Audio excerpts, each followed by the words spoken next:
Chess, often referred to as the game of kings, has captivated minds for centuries with its blend of strategy, skill, and intellectual challenge. One of the most recognizable aspects of chess is the use of black and white pieces to distinguish between the two players. These colors are not arbitrary, they carry historical significance and practical utility. In this extensive exploration, we will delve into the rich history of chess, tracing its origins from ancient India to its current global popularity. We will also examine why the terms black and white have become synonymous with the two opposing sides, exploring their cultural, symbolic, and practical implications. Origins of chess.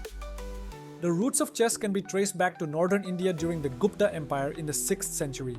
Known then as Chaturanga, which means 4 divisions of the military: infantry, cavalry, elephants, and chariotry, the game was designed to simulate battlefield tactics.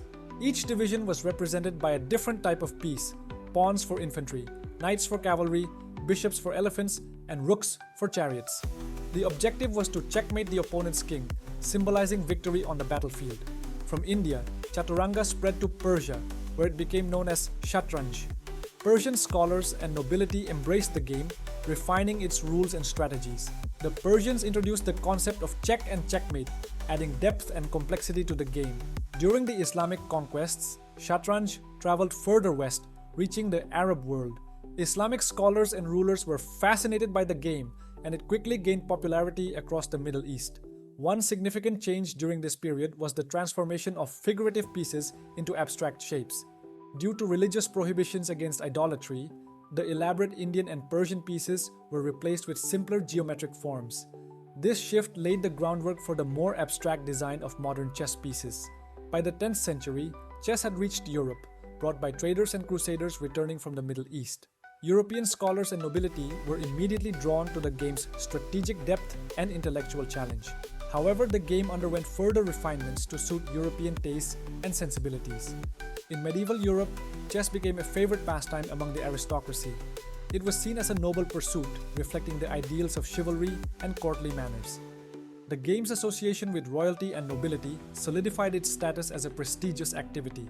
During this period, the queen piece, originally a weak advisor, was transformed into a powerful figure, reflecting the growing influence of queens in European courts. The evolution of chess in Europe also saw the introduction of standardized rules and the development of new opening strategies. By the late 15th century, the game had largely taken on its modern form, including the use of black and white pieces for clarity and ease of distinction. Practical utility of black and white. The choice of black and white as the primary colors for chess pieces was driven by practical considerations. High contrast between the two sets made it easier for players to distinguish between their pieces and those of their opponents. This visual clarity was essential for maintaining the flow of the game and preventing confusion. Moreover, the use of contrasting colors allowed for better visibility under various lighting conditions, whether playing indoors or outdoors. The simplicity of black and white also facilitated the production of chess sets, making them accessible to a broader audience. Interestingly, while traditional sets often feature black and white pieces, modern sets may use different contrasting colors like brown and ivory or blue and red. Despite these variations, the terms black and white remain standard in chess literature and discourse, reflecting their deep-rooted tradition. Beyond their practical utility, the terms black and white in chess carry symbolic meanings that have evolved over time.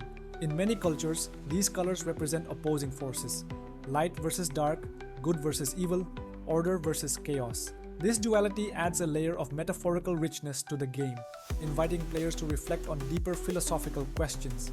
However, it is crucial to emphasize that in the context of chess, these terms do not carry any racial or ethnic connotations. They are purely symbolic and functional, serving to distinguish between the two sides without implying anything about the race or ethnicity of the players. The focus remains on the strategy, skill, and enjoyment of the game, rather than any extraneous meanings attached to the colors.